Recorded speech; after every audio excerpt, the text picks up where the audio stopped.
16º vídeo, nós vamos tratar sobre esse livro, Metamorfoses de Ovídio. Um livro, dos muitos livros que eu disponho, esse é o número 1 da minha coleção, né? Por que as Metamorfoses de Ovídio é tão interessante e é tão falada?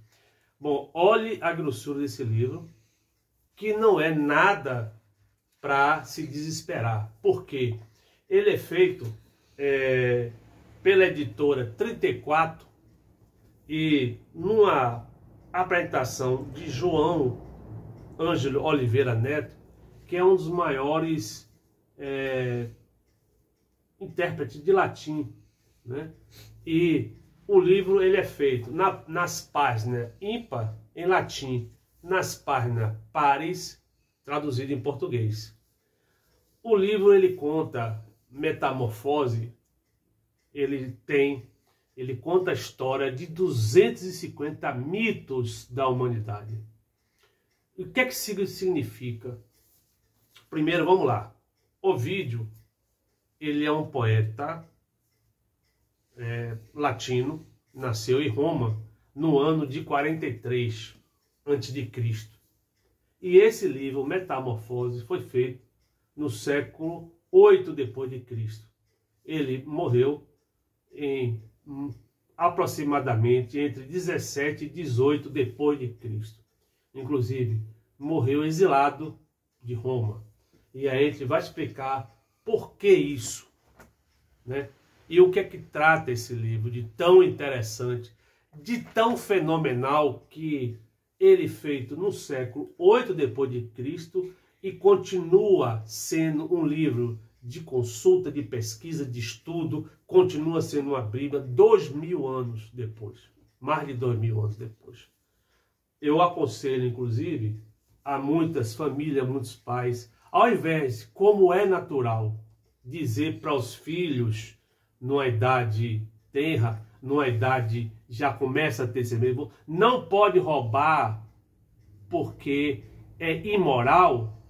É importante que dê um livro como esse, né? A juventude, a criança, aos adolescentes, aos adultos, para que esse livro não é um livro para se ler de cabo a rabo, é um livro de consulta, de estudo, de sempre estar se atualizando, porque ele trata do que Ovídio colocou, desde o início dos tempos até o meu tempo, o tempo de Ovídio, que foi 17 e depois de 17, 18 depois de Jesus Cristo. Agora você imagine ele dizendo isso. Eu vou explicar por que 2000 anos depois, mais de 2000 anos, o livro continua atual, sendo consultado, estudado. O livro é um fenômeno em termos de interpretação para o nosso conhecimento humano. Ovídio, quando fez esse livro, ele já falei que ele nasceu em 43 a.C. e antecedeu quem eram os grandes, lógico.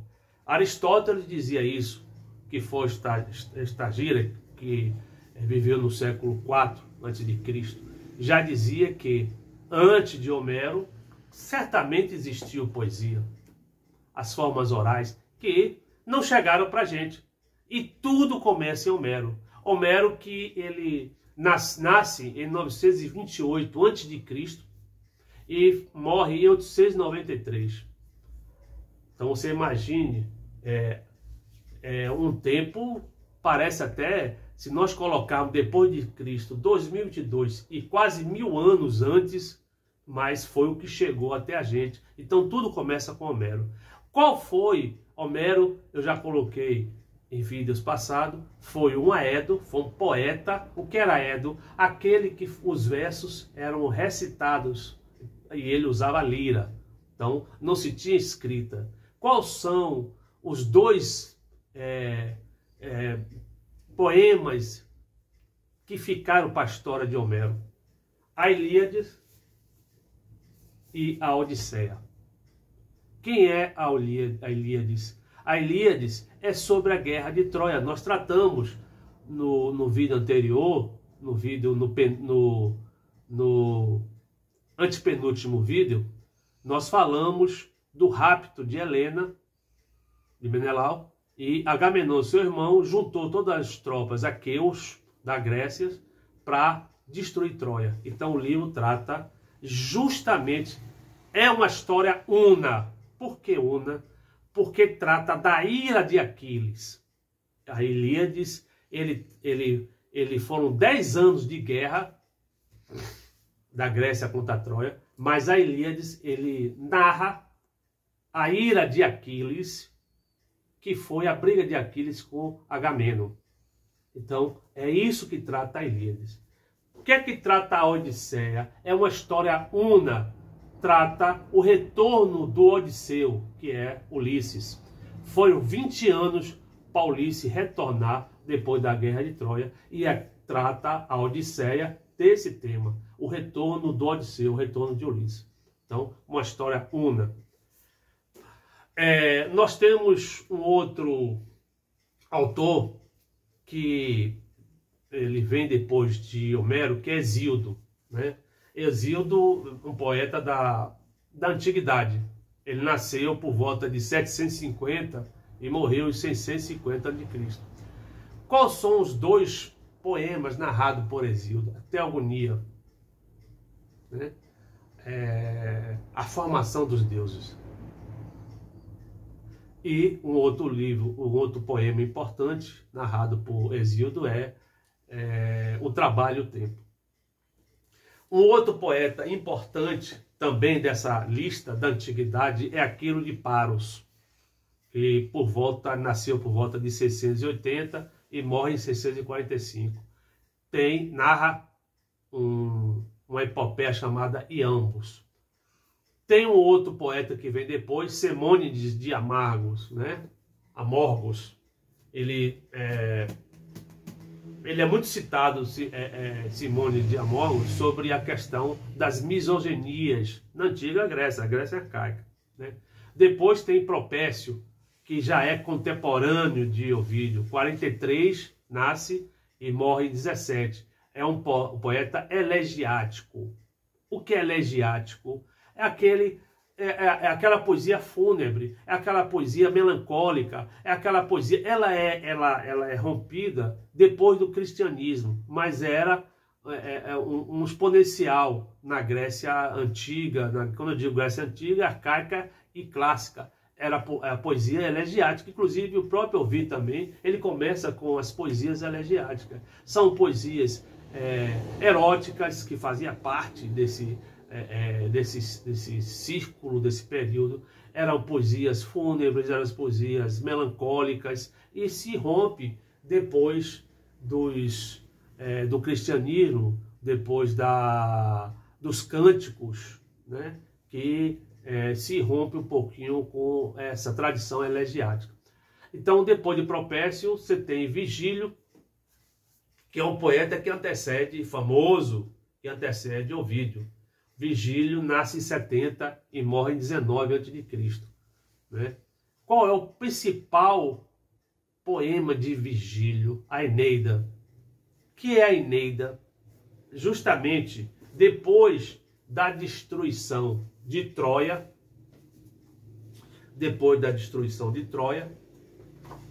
uma figura consegue sobreviver, né, dessa destruição, chamado Enéas. E Enéas é que, ao fugir da destruição com que Troia estava sucedendo, ele vai para o Lácio e funda Roma. Então, a Eneida, ele é a história de Enéas, que ao fugir de Troia, vai fundar Roma, né? Então, também é uma história una. E aqui, uma figura, representação de Enéas, né?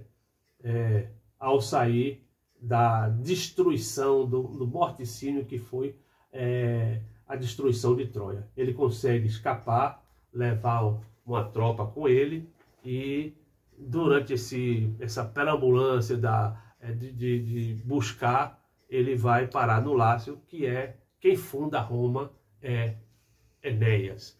Depois vem Horácio, que nasce em 65, são a nível de importância, né? Que nasce em 65 a.C. e morre 8 depois de Cristo, que é um poeta lírico, um poeta satírico. E aí vem Ovídio, que eu já falei, nasce em 43 e morre em 17 ou 18, e justamente no ano 8 depois de Cristo, ele faz a metamorfose, inclusive já fora de Roma. O que se trata a metamorfose? A metamorfose, o Ovídio ele justifica no livro dele que ele queria fazer uma obra grandiosa. Inclusive, qual é a tradição dessas narrativas poéticas? Era o hexâmetro datílico. O que é o hexâmetro datílico? É o tipo de linguagem da poesia desse período. Então, o hexâmetro era os versos poéticos. E por que datílico? Porque é o dedo. Esse verso datílico, do dedo. Então, você tem um tamanho longo e dois pequenos. Hexâmetro datílico era o verso que, inclusive, inspirou Ovídio para que, através também desses outros poetas, do Homero, do Exílio, do Aquilo, de Paro, de Simônides, de Amorgos, Propércio, Vigílio, todos os versos eram hexâmetro datílico. Vigílio e Ovídio aí fez também hexâmetro datílico. Então, o hexâmetro datílico tem um pé, que são os versos, e só para ter noção do que trata, e aqui ele apresenta, né, em latim esses dizeres, que ele começa, para poder nós entendermos o que é o hexâmetro datílico.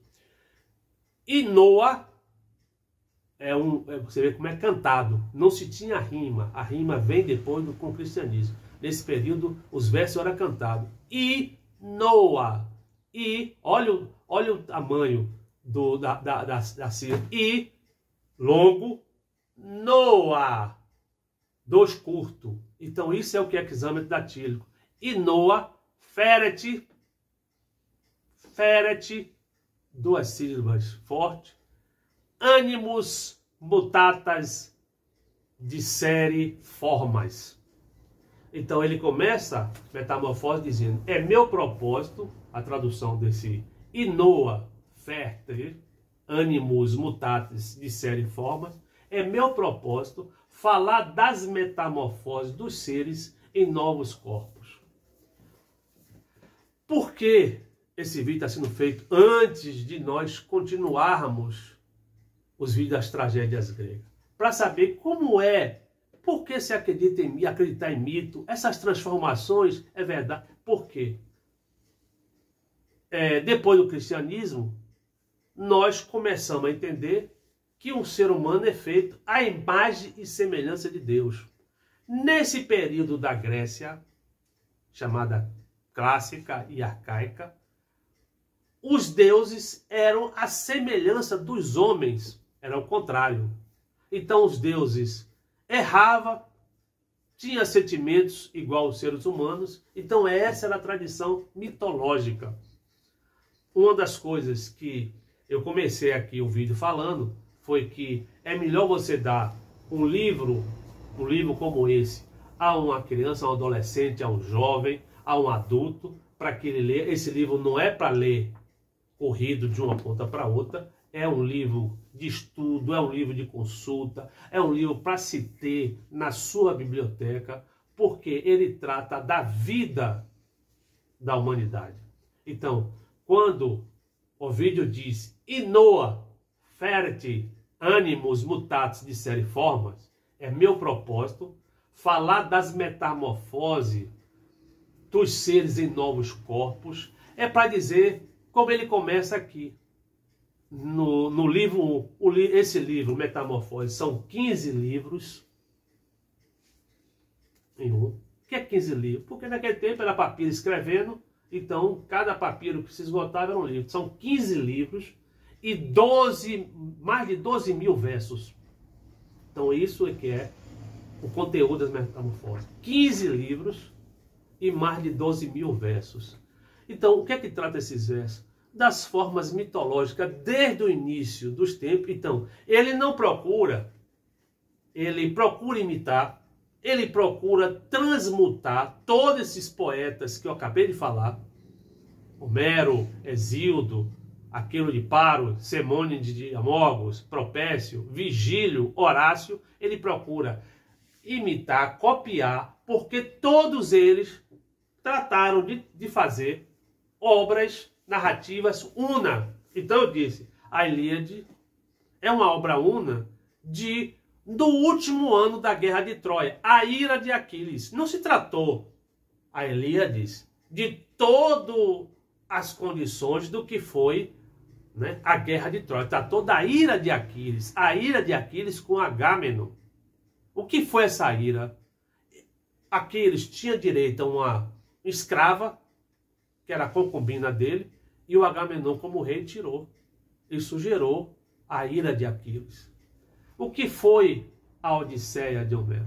Foi o retorno de Ulisses, do Odisseu. É uma história una. O que é a Eneida?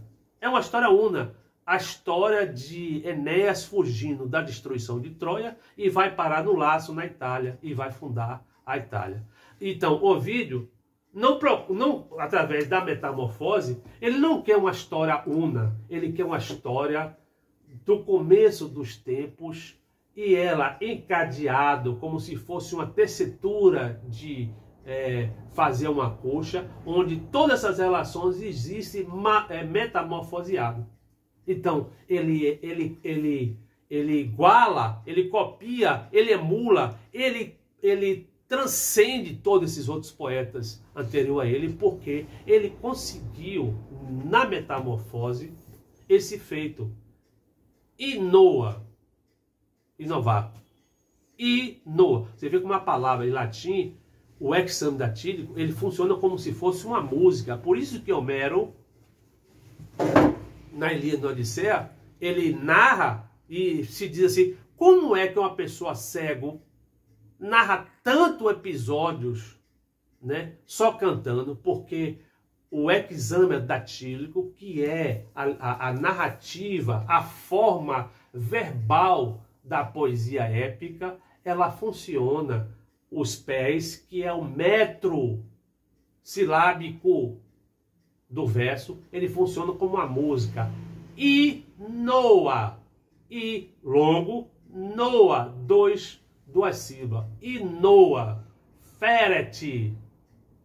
Então, a memorização é fácil.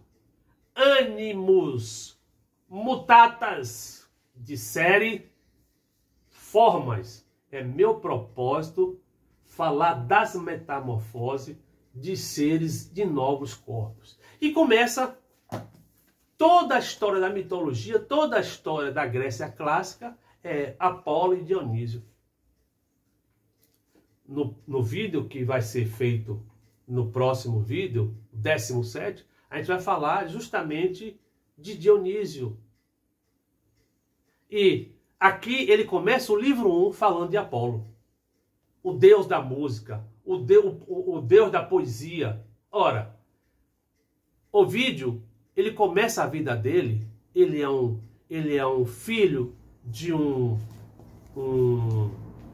próspero, rico membro da sociedade romana, e prepara Ovídio para ser o filho dele, para ser político. Ovídio vai estudar. Quando já está para ser político, ele desiste, porque ele diz: meu pai, a minha vida é verso. E desde menino ele faz verso. E assim, tivemos o prazer de ter esse livro hoje, Metamorfose de Ovídio, graças a esse tipo de posição que ele adotou. Então ele, rico, estudou para ser político, não foi político e fez versos. O que se tratava os versos no início da carreira de Ovídio? Versos de amores, versos eróticos, que era o que aquela sociedade, né, cultivava. Então, esses versos de amores eróticos, como é que ele inoa feret animus mutatas de série forma? Como é que ele cria essa metamorfose? Justamente que pega todo aquele trabalho de uma idade, da idade juvenil, de uma idade que ele passou a vida toda fazendo livros amorosos e eróticos. Dizem, inclusive, não se sabe, ele não diz, tem suposição do porquê ele foi exilado de Roma, inclusive antecedeu ao nascimento de Ovídio a morte e o assassinato de Júlio César em 44. Ovídio nasce em 43, quando assume Otávio Augusto, o príncipes, que pacifica Roma. Ele era amigo, né, da oligarquia de Augusto. E depois Augusto exila ele, né? Ele só faz dizer, agradecer tempos depois a Augusto do ato grave que ele fez. Foi pouco o que foi acometido para ele, né? Sem tirar os bens, sem colocar ele como exilado. Simplesmente ele teve que sair de Roma e viver exilado.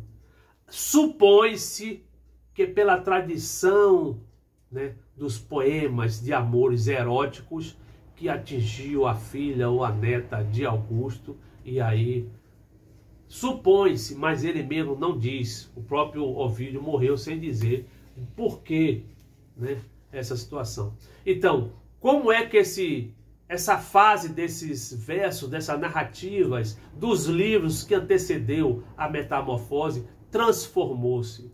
Justamente, e aí, para entender metamorfose. Apolo, né? Apolo, o deus da poesia, né? O deus da música, ele mata a serpente Piton com a flechada. E aí se vangloria de ele ter morto a serpente Piton. E o que acontece? Assim como, e aqui uma estátua de Apolo, numa posição que supõe-se com um arco de flecha, ele atirando com a flecha, né? Essa posição aqui, dessa estátua feita, é de Apolo atirando, né? No arco não está presente, mas a posição do braço esquerdo, a posição do braço direito, diz que foi uma flechada que ele deu justamente na serpente Piton. Então ele se vangloria de matar com a flecha dele qualquer pessoa, qualquer animal, qualquer ser humano, ele se vangloria a Apolo. E aí, como Ovídio começa a vida dizendo que ele se preparou, assim como a tradição de todos os poetas que antecederam a Ovídio, Homero, Hesíodo, aquilo de Poros, Propécio, Semônides, Vigílio, todos eles narraram epopeias de guerra, de armas. Aí Vigílio diz que Cupido, que era o deus do amor, um deus brincalhão, flechou ele e roubou o pé. O que é o pé? O pé é o verso do exame datílico, que fez com que toda a tradição que ele aprendeu, que ele cultuava, cartas de amores, remédio dos amores, porque dizia-se na antiguidade que a pessoa apaixonada era uma doença. Então ele tinha os livros que falavam sobre amor, cartas de amores das mulheres para os homens, e aí ele tinha os remédios também, tinha um livro de remédio, porque dizia que era loucura, o amor, a paixão era loucura. Então ele tinha as cartas de amores e tinha os remédios, fez um livro também dos remédios. E fez com que, o que aconteceu? Cupido flechasse ele, que ao invés de escrever sobre guerra, sobre armas, Cupido flechou e transformou através do amor numa compreensão de como, né, esse amor influenciou nas metamorfoses com que ele fez esse livro. Então ele começa o livro, como eu já disse, com Apolo. O livro 1 trata de Apolo. Apolo flecha a serpente Piton, que era o grande monstro, era o perigo, todo mundo tinha medo. Apolo vai lá e mata. E depois se vangloria de que ele era capaz de tudo por ter matado a serpente Piton. Cupido vem, um deus brincalhão, pequeno, ouve, né, Apolo falando, se vangloriando, faz desdém de Cupido. Aí Cupido diz: realmente você é o Deus que mata tudo. Cupido subiu, também tinha uma flecha não era um arco do tamanho dele, é um arco pequeno, um arco com uma flecha menor, subiu e aí flechou ele. Flechou como? Na flecha de amor. Então, olha a metamorfose, olha a transformação, olha o que Cupido no início fez com ele, com os romances dele, e agora fazendo em cima de Apolo. Apolo que se vangloria, que matou a serpente, se apaixonou, né? E veio uma moça chamada Dáfne e se apaixona terrivelmente por Dáfne. Uma das coisas, quando eu disse que esse livro deve ser dado por todos os pais a seus filhos, porque, assim como diz, não roube, que eu já falei, como uma condição moral que é criada para que se, naquele primeiro, independente da idade, todo pai tem orgulho de dizer, roubar, claro, né? Roubar não é possível, não pode, mas não diz, né? Não sabe dizer que todos esses deuses são insaciáveis do ponto de vista da sedução, que nesse tempo o estupro era uma coisa natural. A mulher era perseguida, estuprada, toda a história mitológica, a gente só vê as questões de uma coisa natural, o estupro, a sedução. Zeus era um sedutor insaciável. Então, por que, ao invés de hoje nós temos uma sociedade doentia, chamada doentia, em que a gente vai discutir, a gente só vê essas informações nas redes sociais, na mídia, então a gente já começa a educar dentro de casa, através de leituras como essa, mostrando as metamorfoses que nós temos que nos transformar diante de um problema que é mítico, que é um problema histórico das nossas formações. Então, Ovídio ataca isso. Ovídio, nesse livro, Metamorfose, ele mostra o Apolo, ao ser flechado por Cupido, né? E aquela situação de vangloriar, ele se apaixona, ficou apaixonado ao ver, inclusive, Dáfne. Dáfne, uma moça, foge, não quer, não era porque ele se apaixonou que era obrigado, era o Deus da poesia, Deus da música, Deus disso. Ela não era obrigado e ela fugiu. Ao fugir, ela chega perto do rio, né? Um rio que tinha como pai, né, dela o representante do rio, pediu, pelo amor de Deus, implorou a Deus que transformasse ela numa figura diferente da beleza que ela tem. E o que aconteceu com Dáfne? Ela foi transformada em um loureiro, numa planta. Olhe a Inoa Ferret Animus Mutatis de série formas. Meu propósito é falar das metamorfoses dos seres em novos corpos. Dáfne vira uma planta, o loureiro. Que planta é essa? O loureiro é aquela que Apolo carrega, né? Aquela coroa que é dado aos imperadores, aos Césares, na sua glorificação é dado. Nos jogos, né? Nos jogos píticos, quando ele mata a serpente Piton, vira inclusive uma celebração, os jogos, né?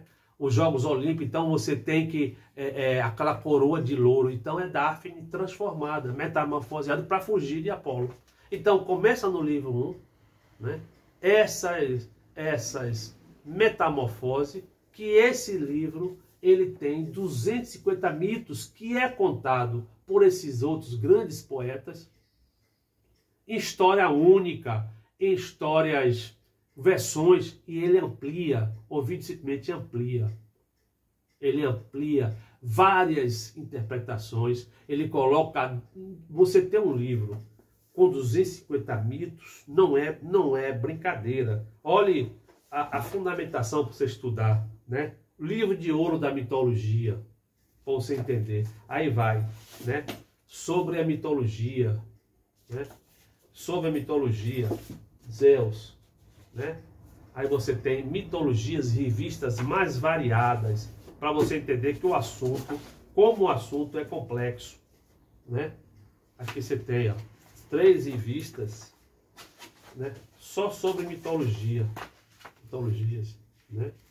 Para você ver a complexidade, porque quem às vezes fala determinadas versões dos mitos. E Ovídio trabalhou, né?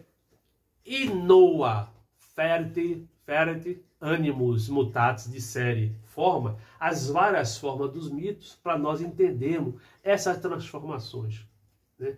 Então, esse livro é um livro que eu recomendo que toda a família dê, né? Presenteie a seus filhos, a seus entes, a outros, porque merece sim uma leitura. E eu repito, a leitura não é uma leitura que você senta para ler como se fosse ler de ponta a ponta. Ele não é assim. Ele é um livro de estudo, é um livro de consulta, é um livro fenomenal, né? Fenomenal. Então, essas metamorfoses de Ovídio já serviram, inclusive, muito tempo depois, Dante de Alighieri, um outro italiano, na Divina Comédia. Ele cita que encontrou Dante no limbo do inferno, e aí todos os outros poetas, né? E já superou, né, algumas situações da metamorfose, que o papel de Ovídio foi justamente superar todos esses poetas que antecederam ele, que são gigantes, e Ovídio fez uma obra realmente que metamorfoseada, que transformou, que ele superou. E já tem, né? Já tem o Dante que vai na mesma linha, que faz a interpretação da metamorfose, que diz que encontrou Ovídio no limbo, né? Na Divina Comédia, e aí é outro livro espetacular, né? Não é à toa que esse livro Metamorfose está há mais de 2000 anos, né? Na vida, nos tempos, e sendo uma obra incontestável, né? Então, o importante é que nós possamos entender a construção da história, como ele diz, desde o início até os tempos, o seu tempo. E logicamente que não encerrou no tempo de Ovídio. Nós estamos há 2000 e tantos anos depois de Ovídio, ainda lendo, e essa obra da editora Tritecato é uma raridade, uma joia em termos de edição, em termos de confortar. Tem inclusive aqui um índice de equivalência de correspondência entre os mitos romanos, entre os gregos e romanos, né? Você tem inclusive depois um glossário do que esses nomes, que às vezes determinados tipos de versões tem uma e outras tem romano, e o que é que significa. Então, ele não só ele deixa de ser uma obra una como foi os outros, mas ele passa a ser uma obra que tem as formas épicas, como os outros fizeram, tem as formas líricas, tem as formas satíricas, tem as formas de tragédia, ele incorpora vários gêneros. Então é essa metamorfose que esse livro representa, e que eu recomendo que seja lido, que seja comprado, que seja presenteado, porque é uma verdadeira obra de arte, né, em nosso conhecimento.